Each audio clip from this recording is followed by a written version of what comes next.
Well, back to the coronavirus coverage. The U.S. bracing for cases of the Omicron coronavirus variant. It was first detected in South Africa. It's become the dominant strain in that country, but there's still many unknowns. UCSF infectious disease specialist Dr. Peter Ching-Hong joining us, and to give us some of the answers, Doctor, thanks for joining us. First of all, we appreciate it. Let's start with what makes the Omicron variant so concerning. I heard a lot about spike proteins, mutations over the weekend. How does it compare to Delta? Well, Alan, the thing that's scary about Omicron is that the sheer number of mutations is much more than any other variant. In fact, 50 of them, and 30 of them reside on the spike protein, like you mentioned. And what happens when you have a lot of mutations on the spike protein is that it may look so different from the antibodies that we developed after the vaccine that it may not be able to recognize the enemy. And I think that's the question.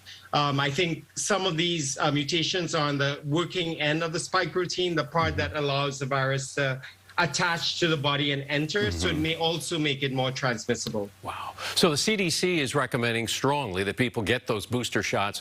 Dr. Fauci, in fact, we heard earlier, believes the vaccines can hold up, the boosters will help. You feeling the same way, or could we actually see a whole new vaccine for this variant?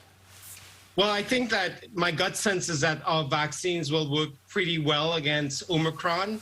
And that's because we're not putting all of our eggs into the antibody basket. There are a lot more parts of the immune system that get activated after we get a vaccine. Antibodies are only part of the picture.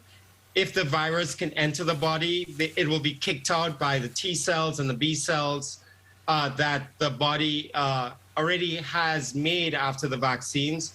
And that's what keeps us from going to the hospital. Whether or not we'd need a booster remains to be seen.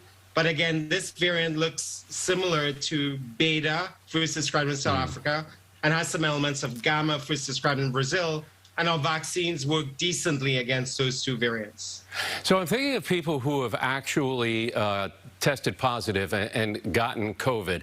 Specifically, I'm thinking just recently, my 11-year-old granddaughter, she was about to get her vaccine, and she tested right before that. She tested positive. She just went back to school today.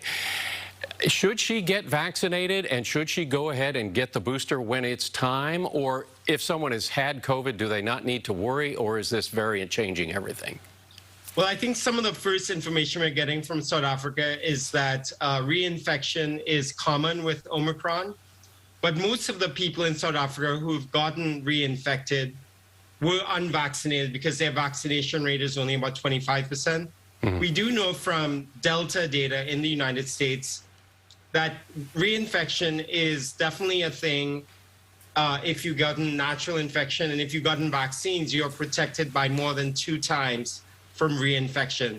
So in other words, for your family member, if they got COVID, probably wait 3 months, get a shot, at least one for sure. And that hybrid immunity is going to be very powerful. Yeah, don't stop the vaccine and the booster. So here it is popping up, this Omicron, people getting ready to host holiday gatherings. And we still need to be concerned, of course, about Delta. We can't forget about that. What are you telling families concerned about getting together with people outside their household? Well, I think it all depends on asking 3 questions for holiday gatherings. First of all, what's the vaccine and booster status of the people you're gathering with? If they have been vaccinated and boosted, I feel very confident about that, even with Omicron. Number 2, have there been any additional mitigation measures, like additional testing, like Binax now or over-the-counter testing? And then number 3, is there anything you can do in that gathering if you're not really sure, you're a little bit worried, to make it safer? So I'm thinking ventilation or HEPA filters as additional measures. Or even outside, since our weather seems to be so nice right now. There's no rain, but it's an option. Yes, outside for sure. I love outside, particularly if you can get a good heat lamp. Me too. Dr. Peter Ching-Hong, thanks as always. Thanks so much, Alan.